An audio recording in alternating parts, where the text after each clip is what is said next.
আসসালামু আলাইকুম। আশা করি সকলে ভালো আছেন। তো আজকে মূলত একাদশ দ্বাদশ শ্রেণীর বাংলা প্রথম পত্র অর্ধাঙ্গিনী গল্প থেকে কিছু গুরুত্বপূর্ণ এমসিকিউ নিয়ে আলোচনা করব।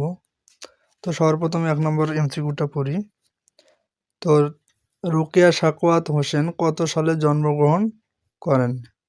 তো উত্তর হবে ১৮৮০ সালে। বেগম রোকেয়ার জন্মস্থান পায়রাবন্দ গ্রাম কোন জেলার অন্তর্গত? রংপুর জেলার অন্তর্গত। তো তারপরে আছে এদেশে নারী জাগরণের প্রতিপিতক কে? রোকেয়া সাখাওয়াত হোসেন। তো ৪ নম্বর দেওয়া আছে বেগম রোকেয়া জীবনের শুরুতে কেমন ছিলেন? অন্তঃপুরবাসিনী। অবরোধবাসিনীদের কিভাবে উন্মুক্ত বিশ্বে পদার্পণ করতে হবে? মনের দাসত্বমুক্ত হয়ে। তো ৬ নম্বর দেখি মুসলমান মেয়েদেরও শিক্ষার জন্য রোকেয়া সাখাওয়াত হোসেন কি প্রতিষ্ঠা করেন? স্কুল প্রতিষ্ঠা করেন। রোকেয়া সাখাওয়াত হোসেন দক্ষতা অর্জন করেছিলেন কোন কোন ভাষায়? ইংরেজি ও বাংলা ভাষায়। ৮ নম্বরটা আছে রোকেয়া সাখাওয়াত হোসেন কিসে ব্রত ছিলেন? সমাজসেবায় ব্রত ছিলেন। বেগম রোকেয়া কোন উদ্দেশ্যে কলম ধরেছিলেন? নারী নেতৃত্ব প্রতিষ্ঠার জন্য। ১০ নম্বর আছে পদ্মরাগ গ্রন্থটির রচয়িতা কে? রচয়িতা হলেন রোকেয়া সাখাওয়াত হোসেন। সুলতানার স্বপ্ন কে রচনা করেন? রোকেয়া সাখাওয়াত হোসেন। নিচের কোনটি বেগম রোকেয়ার রচনা? অবরোধবাসিনী। ১৩ নম্বর একটা উদ্যোগ দেওয়া আছে। তো মানিক জোয়ারদার একজন শিক্ষক। শ্রেণীকক্ষে বাংলা বিষয় পাঠদানের সময় তিনি একজন বিখ্যাত নারীর কথা বললেন, যিনি মুসলিম নারীদের বিদ্যাচর্চার জন্য স্কুল প্রতিষ্ঠা করে অসাধারণ ভূমিকা রেখেছিলেন। শিক্ষক শ্রেণীকক্ষে কোন নারীর কথা উল্লেখ করেছেন? অবশ্যই রোকেয়া সাখাওয়াত হোসেন। বেগম রোকেয়া কত সালে মৃত্যুবরণ করেন? ১৯৩২ সালে। ১৫ নম্বর বেগম রোকেয়া স্মরণীয় হয়ে আছেন বিদ্যাচর্চায়, শিক্ষা সংগঠনে, সামাজিক অগ্রগতি সাধনে। তিনটাই হবে। তো অ্যান্সার হবে ঘ। তারপরে দেওয়া আছে ১৬ নম্বর বেগম রোকেয়ার সাহিত্যকর্মের লক্ষণীয় বৈশিষ্ট্য হলো তীক্ষ্ণ ও যজুতা, সমাজ সচেতনতা, পর্দা প্রথার বিরোধিতা। তো অ্যান্সার হবে ১ ও ২, অর্থাৎ ক নম্বরটা।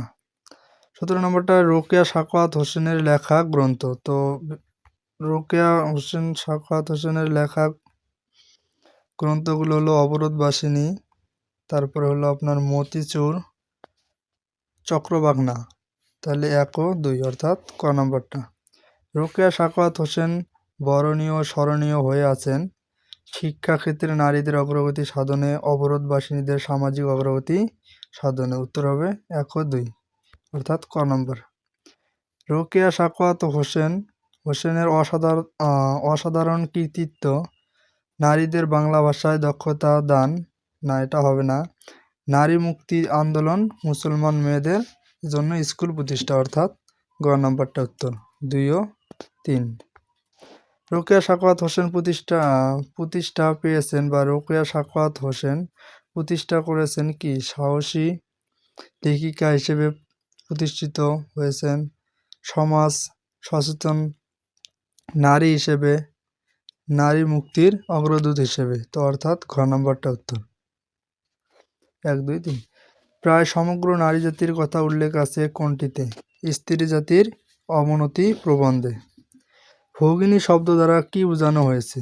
বোন বোঝানো হয়েছে। আমাদের একটা রোগ আছে, রোকেয়া সাখাওয়াত হোসেন কোন রোগের কথা বলেছেন? দাসত্ব।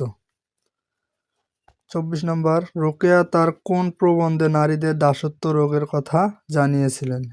স্ত্রী জাতির অবনতি। তারপরে 25 নম্বরটা, নারীদের অকর্মণ্য হওয়ার কারণ হিসেবে রোকেয়া কোন কারণটিকে চিহ্নিত করেছিলেন? মানসিক দাসত্ব। রোকেয়া তার কোন প্রবন্ধে পর্দা প্রথা প্রসঙ্গে আলোচনা করেছেন? স্ত্রী জাতির অবনতি। ইনস্লেভড শব্দের অর্থ কী? মানসিক দাসত্ব। রোকেয়ার মতে সমাজে গোলযোগ উপস্থিতি হয় কী কারণে? নতুন কাজ করতে গেলে। মানসিক দাসত্ব বোঝানোর জন্য লেখিকা কাদের কথা বলেছেন? পার্সিদের কথা বলেছেন।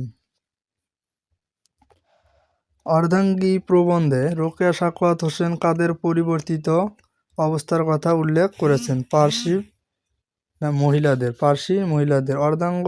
অর্ধাঙ্গিক প্রবন্ধে পার্সি মহিলাদের কি মোচন হয়নি? মানসিক দাসত্ব। তারপরে 32 নম্বর, পার্সি পুরুষগণ অন্ধভাবে কোন সভ্যতা অনুকরণ করে? বিলেতি সভ্যতা। বাংলাদেশের বর্তমান সামাজিক প্রেক্ষাপটে নারীদের অবস্থান কেমন? পূর্বের থেকে উন্নত। পর্দার বাইরে আসা বলতে লেখিকা কি বুঝিয়েছেন? মানসিক স্বাধীনতা। কলম্বাসকে লোকেরা কি বলে অভিহিত করেছিলেন? বাতুল বলে। তো বাতুল শব্দের অর্থ পাগল। তো আশা করি বুঝতে পারছেন। তো পরবর্তীতে যদি আরও বাকি এমসিকিউগুলা লাগে তাহলে অবশ্যই আমাকে কমেন্ট করে জানাবেন, তাহলে আমি নেক্সট পার্ট নিয়ে আসবো। অবশ্যই ভিডিওটি ভালো লাগে কমেন্ট করবেন এবং চ্যানেলটি সাবস্ক্রাইব করে পাশে থাকবেন। ধন্যবাদ।